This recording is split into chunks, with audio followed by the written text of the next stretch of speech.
Welcome to the Life Science and Marketing Podcast, where we discuss marketing and career insights and tips with leading experts from across the globe. Let's join our host, Paul Avery, CEO of BioStrata, as he chats with our next life science marketing guest.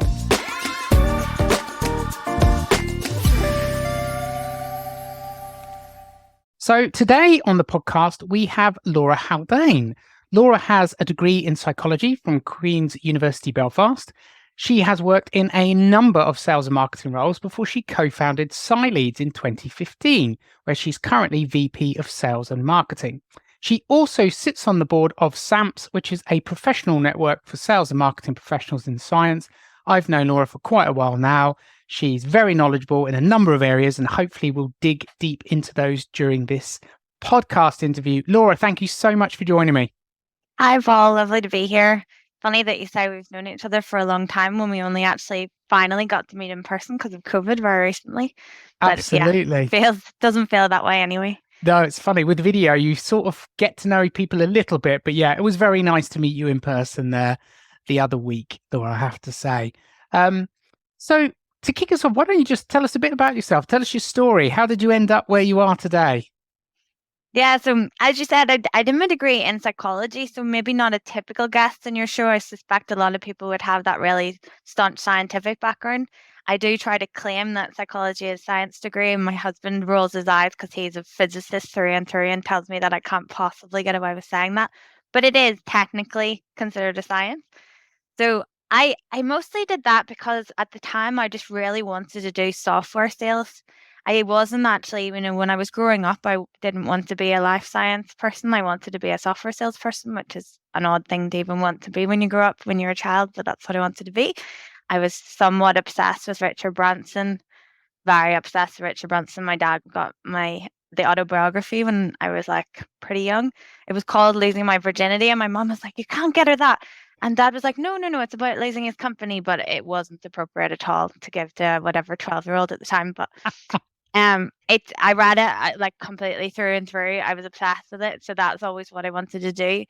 And then when it came to doing a degree, I kind of didn't know what degree got you to be an entrepreneur. There wasn't an entrepreneurship degree, so I considered doing law.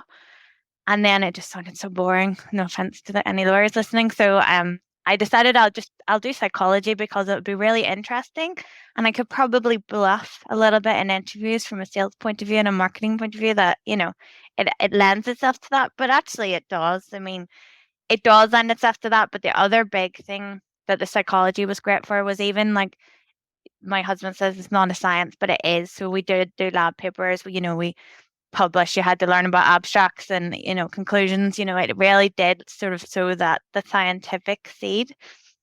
And then there was a big company in Belfast called Randox that do reagents, among other things. They were very heavily involved in COVID testing, if you know of them from that. And they just had a big thing where they said anyone that got a first in a scientific principle come and interview with us. So that's really what got me into the life sciences. I started there. It was a graduate program where the idea was that it sort of pushed you around each aspect of the business. I started in marketing, then I went to sales, and then they were going to put me into like finance or something. And I was like, nope, I know what I want to do now. So then I started working in Andor technology, which it was a cool one because we're talking about life science here, but actually they sell both to material research and life science. We sold cameras that went on the microscopes, and we didn't really care if those microscopes were looking at cells or if they were looking at gold or, some material. So that makes me kind of agnostic as well. If you ever hear me say life sciences, I don't really mean it. It's just because it's better SEO to say life sciences than it is to say applied and material and life sciences. And we have pivoted every time we do our marketing now, rather than just focus on the life sciences, because those selling mass specs into the applied, they have the same problems that we sort of see in the life sciences as well. So it doesn't mean anything. And then after that, I went to a software company, which is closer to where I wanted to be. And it turned out that the market was in NGS. So it basically accelerated your computing. I was doing business development. It was a small company, so I had to really go out and just find out where our niche was. So I did a lot of like oil and gas conferences, which is a lot more fun than life science conferences out of that. I don't know if you can tell us more about that on the podcast or whether we have to pick it up afterwards. But much to my disappointment, I determined that the best market for that at the time was NGS, because it was pretty new at the time, and they were trying to really cope with all the data and the processing power that they needed for that. So that put me back into the life sciences, and then thereafter, Daniel, who I co-founded SciLEADS with, he actually had worked with me in Andor, where we were both trying to come up with an idea. And then James, who's our CTO, he and I had gone to school together. So we've actually set up various companies throughout our lifetime from we were about 11. So then, when it came to this life science, Dan was like, oh, okay, we should automate basically our lead generation. He went off and built it. I introduced James and himself. And then once they had it built, I came and sold it then, just kind of building on everything that I learned. And it was kind of easy because we're selling to sales and marketing professionals that are selling into the life and applied research. So we just made it for ourselves. We just made exactly what we wanted. So it was quite cool. We still don't, need to do an awful lot of like product marketing and interviewing of people because, well, customers tell us, but we also just know inherently what we would want because we did it for so long. So that's why I'm here. That's awesome. For those that don't know SciLEADS, give us the sort of 1 minute on what SciLEADS does, the platform. It's basically lead generation for science. So it's a lead generation platform with all of the stuff that you would expect to see, in a generic one, but it's for science. So we've got things like what publications people are doing, which means you're allowed to see what competitors they're using because you can see their method and materials. You can see what trade shows they're going to, so you can bump into them at AACR or that it's just a lot more scientific context when it comes to lead generation that allow you to be a bit more specific about your outreach. And there's a tool that lets you see what labs in the States are investing in. Is that right? Yeah, so it allows you, the Americans are crazy about the information that's publicly available over there. So we can actually ask every public institution, what did you buy? And it's not just, what the labs are investing in, it's how much, toilet paper or staplers they've bought. It also happens to be how many microscopes they've bought or what reagents they buy and the price of that as well. So that's really useful when it comes to looking at sort of competitive landscapes and stuff like that. Very interesting stuff. What about outside of work? What are you passionate about outside of work? And I know how hard you work, Laura. So if the answer to this is, I wish there was time, I'll accept it. But yeah, go on. Tell us a bit more about what you do outside of work. Well, you do know I like to double up. So when we had a call the last day, I was gardening. I was doing my reading at the same time. So gardening would be a big thing of mine. I'm somewhat obsessed with, my greenhouse and doing my stuff from seeds. But it does lend itself quite nicely to work because we work remotely in SciLEADS. A lot of the calls, whenever I don't need to be on camera, I'll just stick on the headset and I'll be outside deadheading or watering and sorting that out. So that would be a big one. And then we do a lot as well with the dog rescues, and I say we, myself and my husband, the dog rescues in Ireland. We would have always fostered dogs and had a lot of dogs around, again, just pottering around the garden after me on conference calls. It again helps when you work from home. And then I do a lot to sort of promote dogs and try to get them rehomed. I have Instagram posts and I have Facebook pages, and I do a lot in that. You could probably count that as work, but it's not work because it's in my spare time. But that really helps me actually from other marketing angles, because obviously SciLEADS is very B2B, whereas this is more not quite B2C because they're not selling anything. But I had to install Threads this morning. Right, the new Meta platform, yeah. Yeah. So, I mean, it means that I have to keep more on top of. I mean, SciLEADS doesn't have a TikTok, so I would have been able to just ignore that part of the world and pretend it isn't happening. But with the dog thing, I need to keep on top of all aspects of marketing, so it keeps me a bit fresh as well, which is nice. Oh, I love that. Well, we're going to return to that in a little while, so keep that in your mind because I want to dig into your marketing experience and what you've learned, and we shouldn't restrict ourselves to what you've just learned in the life sciences, because I think there's loads of interesting things to be found in other sectors that we can bring in. But before we get to that, we've done the life bit. Let's talk a little bit about science. You mentioned working in NGS, and obviously as in your role with SciLEADS, you get to speak to lots of different companies doing lots of cool stuff. What's the sort of most interesting product or project that you worked on and why? So again, I'm not a scientist, and I have to say that, while we have to understand a little bit about a lot of things, we certainly don't delve in. A lot of my colleagues delve in more because they've come out of the lab or they have sold like very specific pieces of equipment for longer. Whereas I would kind of call myself, jack of all trades, not master of absolutely none. But for me, the most interesting ones are the ones that I can't wrap my head around, like CRISPR, those gene editing things. They're the ones that go down best at parties. And I did you follow the story of the Chinese scientist that CRISPR'd the embryos and then let the babies be born, which is illegal, and then he ended up in jail? I did, yeah. So he had removed a gene called CCR5 from the embryos, but back in the good old days of 23andMe, before the FDA completely regulated it, you got a lot more information when you did your sequencing. So we did it as soon as 23andMe came out, we sequenced our DNA. And I don't have that CCR5 gene. So I can't get HIV or Ebola or those sort of things. But if I got Western Nile virus, I'm completely snickered. So it's not actually a particularly good mutation to have, although it does help with memory and things like that. So I've always found the CRISPR stories quite interesting because that's what he'd removed my gene, if you will. But it just baffles me, and when something like that baffles me, you just know that it's crazy. It's like our AI conversations that we have as well. Whenever they're baffling, it's just like, oh my goodness, this is going to be huge. Yeah, the curiosity is triggered. I didn't realize you got your DNA sequenced early on in the emergence of these tools. I got mine sequenced via a platform called Circle DNA, and it was quite informative. But yeah, it sounds like when you did 23andMe, you got a lot more information than they get now. You got so much. I mean, it was too much, and that's why it was rightly regulated, because you were given a lot of information that if you weren't a scientist and you didn't have that sort of probability head on you, then you would maybe make decisions based on this data that were perhaps incorrect. But it basically had so many different diseases that you can think of, and then you were ranked compared to the rest of the population.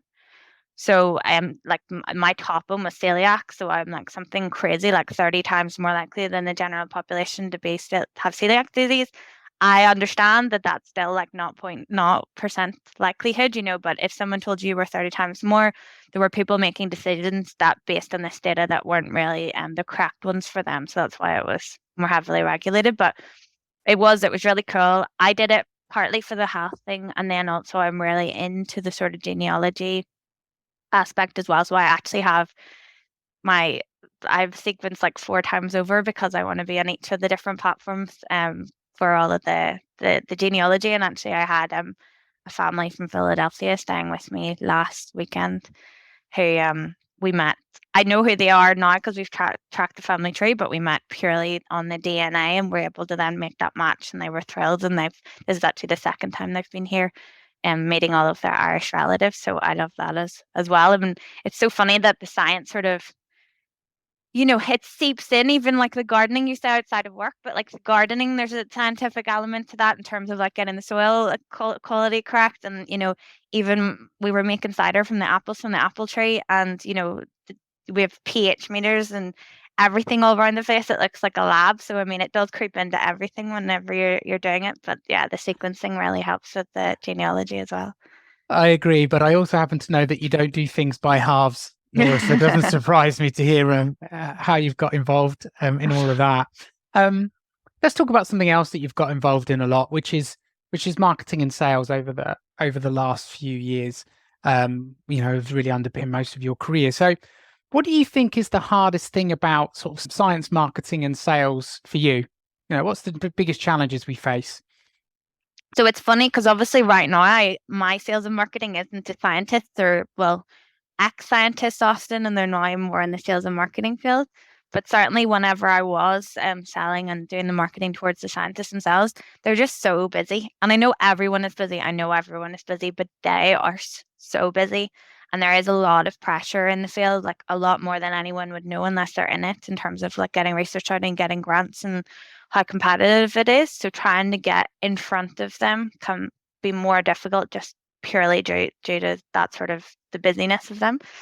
And then we say that the science seeps into every aspect of your life once you have the bug, but obviously the scientists are the same. So being skeptical about things, you have to make sure that you've got your data and you've done your work. To me, it makes it easier in a way though, because if you know your product well enough and you can answer the questions. I was very young when I first was out in the field. I was only 22, and my territory was Scandinavia and the Baltics, which is a beautiful side of the world, particularly when you're a young woman out on the world on your own. So I think they were always a wee bit shocked then when I did actually know the products as well as I knew them, and that's really all. All they want from you is, know the products and get back to them when you say that you're going to. Although that's a pretty Scandinavian specific trait. But that was what I learned. So long as I did those two things, then it was quite easy actually. And in terms of marketing, it was actually the precursor to SciLEADS is kind of how I did a lot of my, I don't know if you call it sales or marketing, it was sort of a blend. Whenever I looked after Scandinavia, I don't know if you've worked in that region before, but they take like 6 weeks off in the summer and like everything stops. And whenever I was working there, I had nowhere to go. There was no one to see. Everyone was away. There wasn't even anyone to email. So all I could do to fill my time was just sit on the CRM, get new leads, go through all the university websites we sold to biologists, physicists, get them all in. And then come October when they came back, then I was able to just have a fresh pot of leads to say, hey, I'll be here. And I just basically structured my visitations. I'll be in Copenhagen this time. I'll be in, Karolinska this day. And because it was fresh, gorgeous leads, the response was incredible compared to just hitting a stale CRM. So that actually was the precursor to SciLEADS, because my boss at the time was like, this is amazing. Can you do this for America? And it's like, no, it just took me 4 months to do like a tiny region. And that's why when Dan was like, actually, there's probably a way to automate what you just did for 4 months. So that's sort of where it was born from.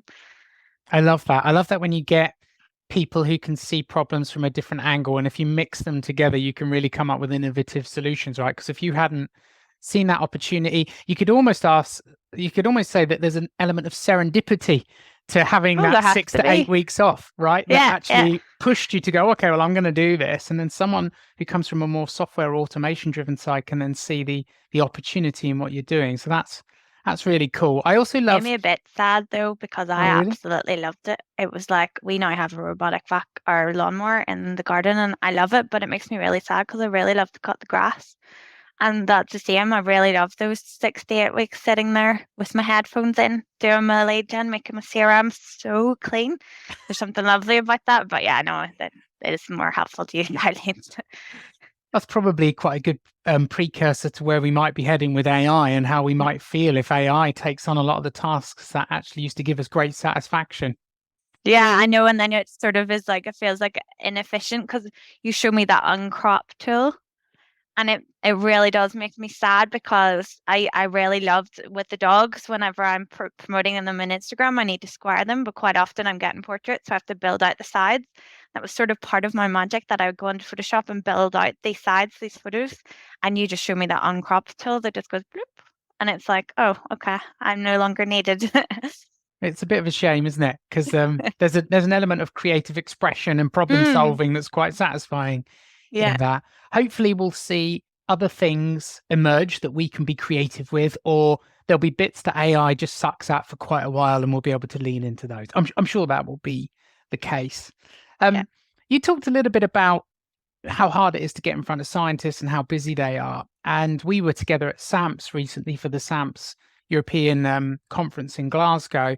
And one of the things I love that SAMPS does is, and if you're not a member of SAMPS, Life Science Marketers listening, you should go check it out, because I think there's a lot of useful content there, and it's free to register. Yeah, absolutely free. Yeah. So you have an Ask the Scientist section, right, where marketing and sales folk can actually pepper these 4 scientists with questions to better understand, how to reach them and how to interest them in things. What would you say have been the sort of 1 or 2 most interesting learnings you've taken away from one of those Ask the Scientist sessions?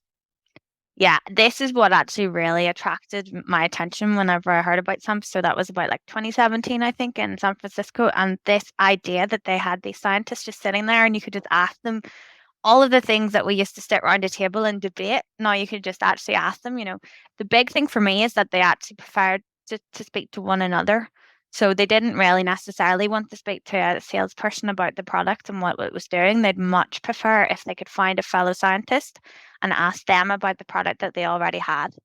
And they also said that they love, even if they're in the same institution, to throw them into a room, throw some like buns and coffee at them, good coffee, and close the door and walk away. That always every year, that's what comes out.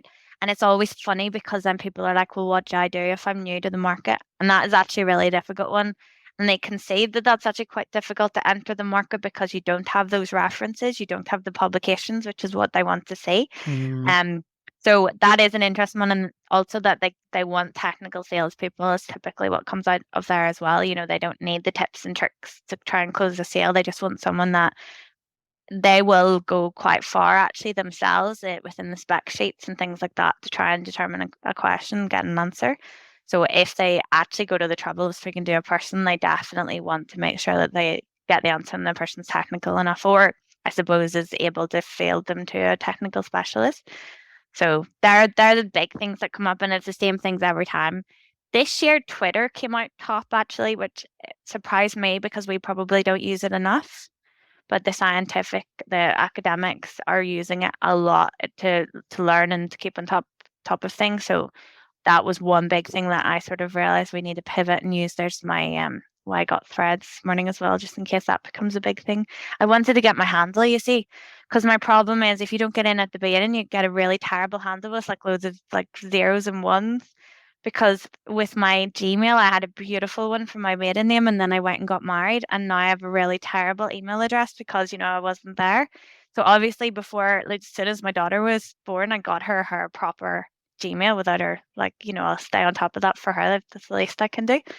So, but yeah, Twitter was a big thing that came out in that chat as well, particularly this year, that they really want to use that, which is interesting. That is fascinating. I like the concept of I'm really happy to be married to you, but it took me a lot of work to get my Gmail account, so I will be keeping my maiden name. A lot of work. A lot of work. I actually did for a while, try to keep my maiden name for work as well, but it just got so confusing. That was actually my plan. Now, if I were to get married now, I probably would have to rethink it because it's quite a big thing, like Paul Avery. If I went to even try to email you and I couldn't find you, it can be quite frustrating. So it's an interesting concept, probably not for today, but I probably wouldn't change it now, actually, now that I'm sort of further on and, people might recognize my surname or look for me. Well, you've got a personal brand, and actually one of the other things I wanted to talk to you about is some of the tips and tricks you gave about using LinkedIn at the recent SAMS conference, which certainly opened my eyes. I thought I was reasonably good at LinkedIn, but by the time your session was finished, I rolled my sleeves up. I realized I had work to do. And of course, now with as many followers as you've got, your name is your brand. And I think, like any rebrand, you'd have to think about the pros and cons of the brand equity in your name and changing it, right? Yeah. Yeah. Could you share a little bit of your experiences on LinkedIn and the common mistakes that you've seen and how to fix them? Because I think there's a lot of us thinking we do it well, but you taught me that probably most of us could do it better. So I'd love it if you could just share a few of those with the listeners today. Yeah, I mean, it's really what we used at the beginning of SciLEADS, and also we continue to use it a lot. It's a great way. Now, again, we are selling to sales and marketing professionals. So the people that are selling to academia, it's still very useful. It's probably not quite as useful for them because not all of the academics are in that, but to be honest, like the vast majority of them are. And if you're selling into biopharma at all, you want to find those researchers that are in the pharma companies. They're definitely on there as well, and it's a great way to get them. It's all GDPR compliant to reach out to someone on LinkedIn. So that's what we do. We have done a lot of A/B testing, and the profile really does make a big difference. So whenever I'd started, it was actually a SAMS meeting. It was that one in San Francisco. There was a girl doing a talk on LinkedIn. And at that point, we were kind of coming out of that sort of recession-y bit where, people had sort of fallen out of love with companies, and people buy from people. And what she had said was, to make your LinkedIn stand out, you should put something, a bit weird on it. So she had parallel parking, that she was an excellent parallel parker. And I just thought this was genius, and I can't put that on because I'm a terrible, truly terrible driver. I shouldn't even be allowed. And I don't actually for that reason most of the time. It like yeah, just not a skill that I have. So anyway, I put on that I was an extra in Game of Thrones because Game of Thrones is filmed here in Belfast. It's not that cool if you're in Belfast because everyone's an extra in Game of Thrones, like they just sort of lived with us for, 7, 8 years. But I put that on, and because my market was primarily in the States, when I went to message them then to say, like, can I see you at Neurosense? Can I call by the booth? They didn't even care what I was trying to speak to them about, so long as I told them whether, Jon Snow was still alive or not.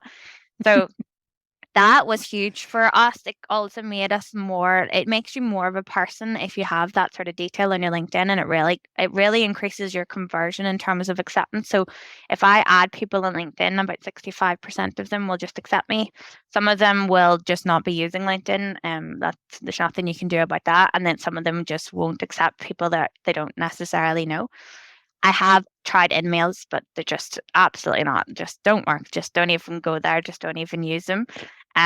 So basically, whenever we get new people that come into the company now, we know that on average, a bad LinkedIn profile, if I could use it that way, of someone that has no experience in the industry or hasn't really refined their LinkedIn very much well, it's about 1 in 4 it will be their acceptance rate. So they know if they want to speak to someone in a particular company, if they add 4 of them, then statistically speaking, 1 will accept, and then they're able to send them a wee message. But one thing that I do, so when someone comes into the company, make sure they have a nice photo. I mean, like the amount of people I still see where you can kind of like see their husband's shoulder and like half a pint of beer, and you quite clearly they're out on a night out. Like, just if you don't have a professional photo, just like go in front of a white wall and take yourself a selfie. Like, it's really not that difficult to get a sort of halfway respectable one. And I'm looking at you for this as well because your LinkedIn photo, I'm sure you've had loads of professional photos over the time, and you don't have one up there. Do you know why? Because I got quite fat on my professional pictures. I all look a bit chubby, so I'm like, I can't. I'll have to lose weight first, and then I'll do it. But yeah, you mentioned that at the event. I thought, oh crumbs, yeah, the pictures are not great.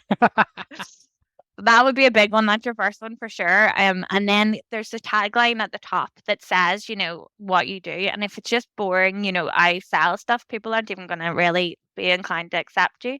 So I have their Game of Thrones extra. I mean, you should have, I don't know, AI expert or whatever you want to put in there. And then people are much more likely to accept you. But then you've got your about us and your, profile history and your work experience. Nobody really cares. Like, nobody genuinely cares about your work experience. They'll just scan down to look at logos they recognize. And then like a one-liner of like why it was cool is so much more interesting to people than like whether you like increased SEO by 300 million. We don't care really. We're just scanning down to sort of see what you did, to see if you resonate with us. So what I've told everyone is go through their LinkedIn. It shouldn't read like a resume, just first person, why that particular work experience was useful and why it got you where you want to be. And in your about us, do you put in more about like, what you're into, if you are obsessed with Diet Coke or whatever, which I am actually, so I'm a wee bit saddened by the news that's coming out this week to say that it's even more unhealthy for me than I knew inherently it was. But put that in because other people will be like, they'll be able to, get together and we can all be sad about our Diet Coke habit that we all need to try and probably kick. Yeah, that was bad news, wasn't it? I drink a lot of Diet Coke as well. But I think you're right. It's there's an opportunity to really humanize yourself. And it's almost like we used LinkedIn profiles to dehumanize ourselves, and humans connect with humans. I think that's very powerful. After your session, the one thing I was able to take action on in real time is updating my tagline. And I think I included a DJ and retired fire juggler. And nice. Within 4 days, someone had replied to me on a connection request to say, "Oh, I'm a DJ as well. What music do you like?" Right? Very good. Because it's a conversation starter, yeah. And so that was quite good for me to see the theory turn into actual delivering results in practice. You also mentioned the pros and cons of sort of automating aspects of outreach, which I've also been trialing with, and I get about a 40% connection rate. Imagine if I improve my picture for a call. Imagine where it could go. Imagine if I got some facial reconstructive surgery and then Oh I can no, imagine no, where no! it would go. Just a lovely picture. I mean, there's a sort of catch-22 here in that the more connections you get, the more likely people are to accept you. So it's sort of unfair. It's again that sort of story of what do you do when you start from the beginning and you don't have that already. Mm, So as you start to build that up, then you'll find as well it is much easier to just have people accept you. Because if you're sitting with, 500 connections in common, they're like, oh, okay, she's legit. I can say that she's connected to him, so I'll accept her as well. But yeah, that's great that you're actually you changed that as well. I'll keep an eye. It's nice as well when you sort of A/B test that tagline because I did try put in the Irish genealogy there because I thought in theory that should work quite well given my audience is primarily the US, but it didn't actually work as well as Game of Thrones because at the time I was like, well, it's kind of a wee bit old now. Unfortunately, the House of Dragons wasn't filmed here, so I wasn't able to refresh. right. Um, but it's still actually, even though it is kind of getting a bit old now, it's still the best one that I have. So I've kept it in there until I do something more interesting. I love that doing an A/B test and having a hypothesis, right? It's the hypothesis. Did it improve things or not?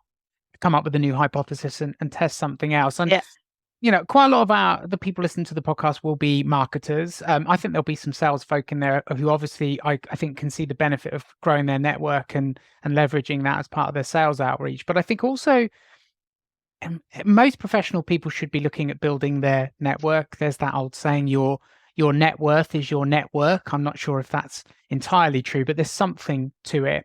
And also, as marketers, we're creating a lot of content and we're looking to distribute it. And sometimes we need to lean on other people in our businesses to share our content for us on their LinkedIn profiles because perhaps they have bigger and better networks. And obviously that's very powerful, but it introduces a friction step Yeah. because we need to pass the content to them or we need to try and get them to reshare it. So creating and maintaining your own network as a marketer makes sense for a lot of reasons. And as you said, it takes a while to build, but best time to plant a tree was 10 years ago. Second best time to plant a tree is today. So let's take that advice on and get cracking on that because I think you've made a great case here and certainly did in that session as to all the benefits we can all get. One point as well that we hadn't covered there is that LinkedIn does limit you in your connection request, so you only have 120 a week. So this isn't something that you can sit over the summer, for example, and just blitz. You have to kind of just build it now into your daily life that you want to get to your 120 max every week. So it's just something that you just have to build in. Monday morning, send a few meeting requests, or connection requests, it's a new workflow. Good stuff. Right, let's we're going to pontificate now on the past. If you could go back in time 10 years, what piece of professional advice would you give to yourself? I'm not totally sure if I would interfere, if I'm honest. If I knew what I know now about what the last 10 years would be, I would have been actually very overwhelmed, particularly at the beginning of SciLEADS. And I think all of us would have been because it was really hard work. It still is really hard work, but I mean it was like crazy travel and crazy hours. I mean, you mentioned I work crazy hours now, but like back then I just didn't sleep on a Thursday. That was my only way to have any weekend. I just knew that I didn't sleep on a Thursday, and mostly I was traveling at the weekend anyway because I did about 3 scientific conferences in America a month. So the customs guys like definitely thought I was up to no good. I had a few dodgy stamps in my passport, but they don't like it when you come back from America for one day and then go back again. They find that very bizarre. So I was back and forth, but it felt like it was, short term, like we'll build it up, we'll hire more people and now like there's 60 people, but no one told us like that then, scaling from 60 to the 200 mark is even more difficult. And then so it's like we kind of only needed to know our tiny slice and just think of that. I think they do this a little bit with children. They tell you once they're out of newborns and it's easier, but then they start walking. Oh, but once they're out of toddler, then you got the terrible twos. And now I'm here, and apparently teenagers aren't actually that easy at all. So, like, I think that you only need this little bit of information to keep going. And if you knew it all, you kind of would be like, goodness me. So, part of me wouldn't interfere at all. I would tell myself to go and get better handles, Twitter handles. I'd probably tell myself if I could tell them everything just to buy all the URLs so I could tell them. But mostly, and I probably would say, as you said, to plant the trees earlier, start off and all of those, even if I think I didn't need them. And that's again my logic in getting threads this morning as soon as it's out, to make sure that I'm getting there from the beginning for each of these marketing tools. But mostly I'm like, pretty happy to be doing what I'm doing. I mean, I really, really enjoyed it. I really enjoy the every day of SciLEADS. It does help that I work with my friends and we've built such a fun team, and because we work remotely as well, it's you feel like you have that balance to do your gardening or be there with your dogs as well. So I don't know if I would want to butterfly effect anything by telling me anything back then. Yeah, I think that's a really interesting perspective. A little bit of naivety can actually be quite helpful. And there was I'm going to probably get this wrong because I'm not great with the details, but I think I was listening to a podcast with Mark Andreessen the other day, and he was asked why, because he invests in businesses, why he hadn't started more. And he said, because you have to have a special type of mindset to be a founder, because you need to, and it was something along the lines of, what you're going to do is get punched in the face continually, and you just need to learn to like the taste of your own blood. I don't know about that, but you need to be so steadfast in what you're doing is like absolutely the right thing, and you'll know this yourself as well with your company. You just need to know that even if one person doesn't get it, that's okay. You just sort of dust yourself off and move on. But I do think I couldn't be a sole founder. I need that, that support to be able to ring up and sort of like rant and then kind of get that reassurance and then move on again. And I think we all need that. I think it'd be very difficult if you were just on your own to try and take all those punches. Yeah, it would be. It helps that, the community that we're working in are lovely. Oh, You know, yeah. scientists are lovely to work with, and the people that we work with are sales and marketing, people within scientific companies, but already that's, the type of person that really likes to, talk about scientific principles and debate things. And they're sort of already our people. And obviously they're never going to be particularly unkind to you, particularly given that they're sales and marketing people themselves. So that is a really nice environment to work in when you're selling to, one of your own, if you will. So I didn't taste my own blood as your man. And it wasn't that kind of market, but still, it's nice to have that support. Yeah, I agree. It's when new people join our team, especially if they're coming from outside of the life sciences, we really try and help them understand that it's really rewarding to work in an industry where the people are so passionate about the problem they're trying to solve, whether it's cancer or climate change or new technologies to help us understand biology better, whatever that may be. The people are so, it's almost, we call it B2B, but it's it's really not quite B2B. It's and I know I've heard people call it like business to scientist and what have you, but people are so passionate about what they do. There's a bit of their souls in the game, so they really care. And you can have really good conversations with people, and if you're genuinely going to help them have the impact that they want to have, they are very happy to talk with you. And that's not true in every industry, I don't think. So we are quite lucky. I agree. I also think if I were selling a product that wasn't, in my career, I've always sold the best products just by coincidence. That just happens to be where I am. And yeah, if I were selling like cars or something, I don't know if I'd be particularly good at it because it's quite easy if you're selling the best thing and you can just show people what, it does for them. So yeah, I don't know if I can claim to be a particularly good sales or marketer. It's just, it does help when you have a good product and it's a good fit. Yeah, I agree. Well, we should all be aiming for that. I think it's great when you find yourself in a position where you are able to sell that, and then other times maybe you have to be a bit more creative. But I think in many cases for a lot of products, they're probably strong in certain applications or with certain audiences, and maybe they're not as good as the competition in other areas. And it's having that confidence to lean in to those customers and those markets where you really have something interesting to offer, and knowing who's not your customer, at least in the beginning. But it takes a lot of confidence and bravery, I think, for a lot of companies to say, right, we're not going to go after those. Yeah, we were quite lucky actually in SciLEADS. Whenever we said, the biopharma at the time market was too, they weren't interested in our data because it was fairly academic focused. now we've created that product and it's like, where do we put all them? But we still had them in the CRM. So I think that is, again, I don't need to say it to myself because that's what we always were, sort of very CRM focused. But if I was to give some piece of advice, it's like, just because that isn't your market now, don't just throw them away, keep them and just mark them, in the appropriate way so that it's easy then when you do go in, or if you go into that market, to get them back. Yeah, that's good advice. Once you've generated them, you may as well keep them until that later time. One last question then, because I want to be respectful of your time. What would be your single best marketing or sales tip that you'd pass on to a young professional entering our world? I mean, it has to be the LinkedIn, doesn't it? It's just like so wrapped up in SciLEADS and me and what I've done. I mean, there's two aspects of your LinkedIn. There's also being kind of, as you said, your personal brand. So I stopped straightening my hair partly out of laziness because it's much easier to not have to bother to straighten your hair. You just get out of the shower and walk out of the house. But it actually really helps, particularly when I was younger. I was selling mostly to older men and young 20-year-old girls with short brown hair kind of all look the same.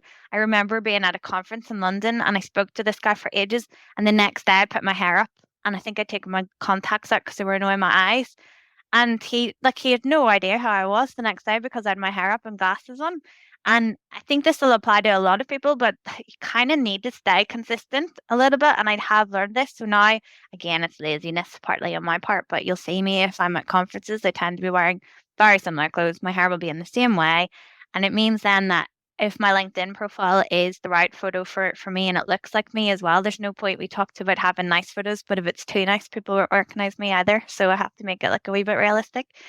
But it means then if they see me across the room at ACR, like they're pretty confident that that's me because, there's not that many people have that sort of hair and things like that. So that would be a big thing for me. Particularly if you're younger, it is easier to blend in. So if you can do one thing that kind of, they call it peacocking, don't they? That have, I don't know, you just wear only red shoes. Yeah. But it means that they'll remember you, and it means that when it comes to a later date, they'll be able to find you and things like that. Shoes probably doesn't lend itself very well for LinkedIn photos. Maybe red hairband or something. But yeah, that would be my main bit of advice. And then get your LinkedIn. Just start to build your brand, because you will move around companies. Probably it's the thing to do now. You move, and we see it in our client base daily. They're moving from one to another. So you will bring that brand with you. You'll bring your LinkedIn profile with you, and building that from the beginning will help you get more jobs as well as make you, a better marketer and salesperson. Good stuff. Thank you so much for spending a bit of time with me today, Laura. I really appreciate it. If people wanted to get in touch with you, after hearing this, what would be the best way for them to do that? Come on, LinkedIn, obviously. Absolutely. Just search for the Game of Thrones extra, if anything. Look, it's been an absolute pleasure. Thanks again. I look forward to seeing you soon. No worries. You too. Bye. Bye. Thank you for listening to the Life Science and Marketing Podcast. For your regular dose of cutting-edge life science marketing insights, don't forget to subscribe. Join us again in 2 weeks for another engaging expert discussion.